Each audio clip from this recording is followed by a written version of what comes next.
What's up mga ka-angel? So nandito tayo sa Santa Mesa, Maynila, no? Tayo ang pinadala na forensic expert para magsuri nitong Chevrolet Orlando, no? Para malaman natin kung anong sanhi ng pagkamatay nito. So duda ako dito, binaba ko yung oil. So ayun, no? Ito na nga mga ka-angel, naghalo ng langis sa katubig, ano? So ayun, no? Ang bumungad sa akin, no?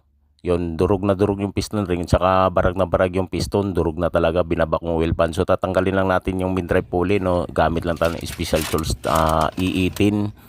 So ayun, BBT variable gear camshaft. So tatanggalin din natin yan para maluwagan natin itong cylinder head, ano. Tatanggalin natin yan lahat ng bolt na yan para may angat natin.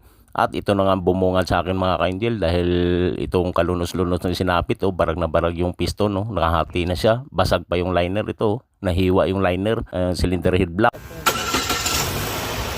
Ito na nga mga ka-angel, dahil napa-start na natin, no, kahit hindi pa natakpan yung takbo natin 130 km/h. Tara, let's go!